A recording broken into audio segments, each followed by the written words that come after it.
गुरुदेव, जगत में बहुत साधु हैं और सभी साधु लगभग ये कहते हैं कि आपके जीवन में कोई शत्रु नहीं होना चाहिए, कोई दुश्मन नहीं होना चाहिए, सबसे मित्रता होना चाहिए। और मेरी भावना में भी आया है कि मैत्री भाव जगत में मेरा सब जीवों से नित्य रहे। लेकिन गुरुदेव, आपका जो चिंतन है वो सबसे हटके है, समझ में नहीं आता है लोगों को, और जिनको समझ में आता है उनका उद्धार हो जाता है। गुरुदेव, आपने कहा था पिछले प्रवचन में कि अगर आपको सफलता जिंदगी में पानी है और सफलताओं का जीवन में लाना है आपको, तो एक दुश्मन का होना बहुत जरूरी है। दुश्मन होगा जब ही आप सफलताओं को प्राप्त कर सकेंगे। तो गुरुदेव, ये बात हमको तो इसलिए समझ में आती है कि हम वर्षों से आपको सुन रहे हैं और आपकी कार्य प्रणाली को जानते हैं, शैली को जानते हैं।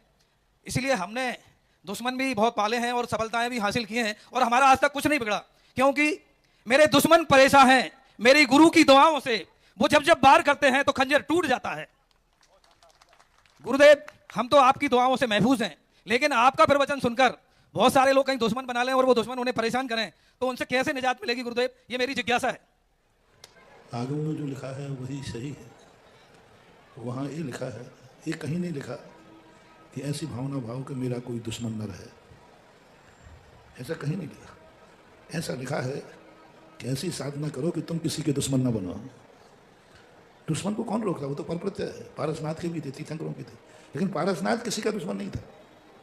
मैत्री भाव जगत में मेरा, सारे लोग मेरे से मित्रता करें ये नहीं कहा है, मेरा सारे लोगों से मैत्री भाव कहे ये कहा है। सारे कोई भी लोग मेरे से दुश्मनी नहीं कहे ये नहीं कहा। मैं किसी से दुश्मनी नहीं रखूंगा। सत्पेषु मैत्री, मैं सभी जीवों के प्रति मैत्री भाव रखता हूं। मैं तो वो स्वयं के लिए संबोधन है, दुश्मनों के लिए नहीं है।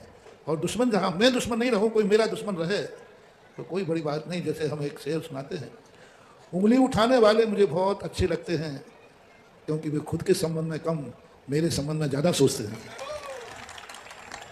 वे अपना खुद का ध्यान नहीं रखते कि निंदा करने से हमारी क्या दुर्गति होगी, बुराई करने से क्या, इसकी चिंता नहीं है। उनको ये चिंता है कि महाराज ने ऐसा क्यों किया।